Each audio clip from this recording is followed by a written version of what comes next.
obviamente. Adriana, buen día, ¿cómo te va? ¿Qué tal? ¿Cómo están? Bien, muy bien, muy bien. El pasado evento, en esta situación, el 9 de julio, ¿no? Ujú. Todavía estaba la gente en las calles, exhibiendo las banderas, mostrando sus carteles, sus frustraciones, pero también su alegría de reconocerse con otros. Y bueno, es un medio, no voy a nombrar porque vos a veces estás ahí o colaborás, así que no te quiero incomodar. No, no pasa nada. No, bueno, en TN, ¿no? Los analistas, digamos, o así autodenominados, por ejemplo, Carolina Moroso que decía, estoy completamente sorprendida, no me esperaba esto. No terminan de entender lo que le está pasando a la sociedad en esta revolución de ciudadanía en las redes, ¿no? Lo que pasa que casi todo, digo, no es una cuestión de solo un canal, le pasa a los periodistas, le pasa a los políticos, le pasa a todo lo que fue la élite de la forma anterior de comunicación y la forma anterior de conocimiento. Nosotros venimos de un sistema en donde el conocimiento y las decisiones estaban en los lugares de autoridad. Podía ser la autoridad académica, la autoridad política, la autoridad de conocimiento. Y lo que empieza a pasar ahora es que empieza a haber una comunicación transversal, Ujú.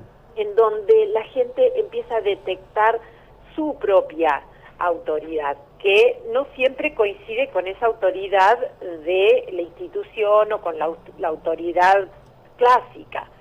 Entonces, empieza a haber este contraste en donde los periodistas están entrenados a ver las cosas que se anuncian por ciertas fuentes oficiales. Es decir, si estas marchas hubieran estado anunciadas por un sindicato, por un partido político, por digamos, alguna autoridad de gobierno, lo hubieran detectado.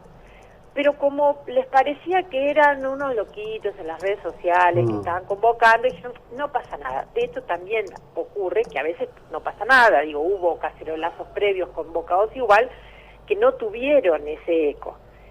Lo que pasa es que cuando este tipo de desorganizaciones, hay un autor que las llama así, no organizaciones, sino desorganizaciones, porque son, digamos, son actividades o son encuentros o comunidades que se arman afines, ¿no? Es decir, hay que armar una marcha, se organizan sin un centro, sin una autoridad, tanto así que muchos están todavía buscando cuál es el partido político que está detrás de eso, ¿no? Porque no pueden entender que que lo señalas muy bien, ¿no? Esa necesidad de sentirte junto con otro, ¿no? Ujú. Que además se exacerba después de tanto tiempo de aislamiento. Claro, obvio. O sea, no entienden el poder que tiene esa necesidad de sentirse en comunidad. Ahora, yo ahí si me permitís, ¿no? Sí, claro. Hay varias cosas, ¿no? Que son fantásticas. Me deja la impresión que el único que está entendiendo acabadamente esto es Mauricio Macri, si tomo en cuenta sus dichos en la entrevista de Álvaro Vargas Llosa.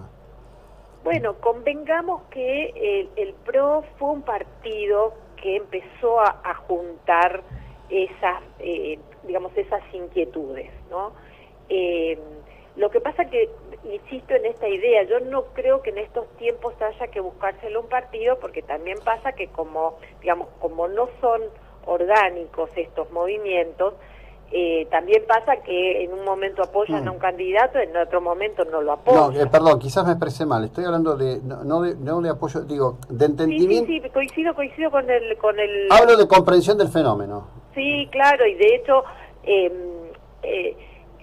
también esa forma en donde que ponía muy nerviosos a los periodistas, ¿no? Que Ujú. decían, ¿cómo puede ser que no nos saben o que no nos convoquen o que no entiende estas cuestiones, ¿no? De hecho, Mauricio Macri siempre tuvo una tensión en el contacto con los periodistas porque él renegaba de esas formas tradicionales de comunicación que tenía más que ver con las filtraciones, con esos encuentros, ¿no? Con esas exclusivas, con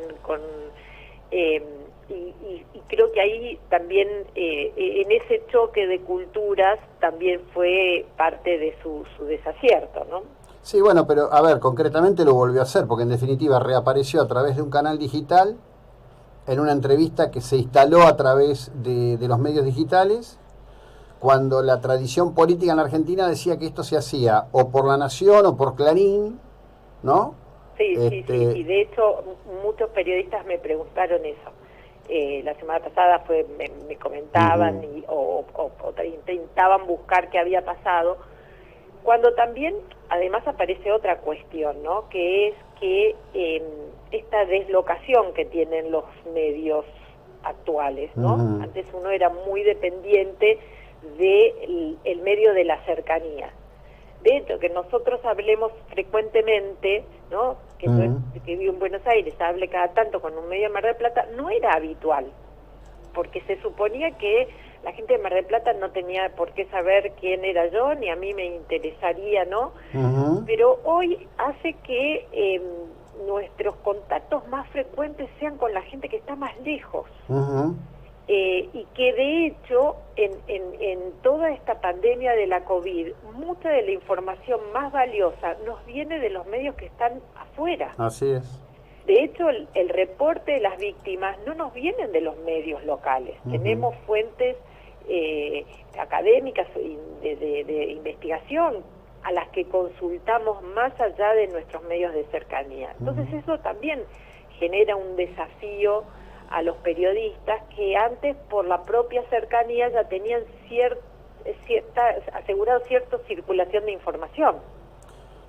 Bueno, sí, digo, también rompe con otras cosas, ¿no? Es decir, digo, hoy está la extraordinaria oportunidad para cualquiera, en cualquier lugar que esté, de no hacer un periodismo, como usted dice, de cercanía, o la idea que había antes, por ejemplo, que con determinadas personalidades solo se hablaba cuando llegaba a la ciudad y daba conferencia de prensa, ¿no? Tal cual.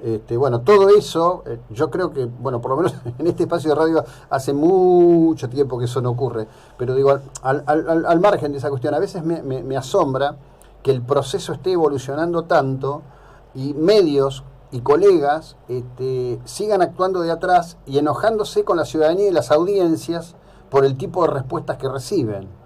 Bueno, siempre ocurre cuando hay una transformación tan profunda como la que estamos viviendo, que el grupo que tenía ciertos privilegios en la etapa previa entra como en una etapa de reacción, ¿no?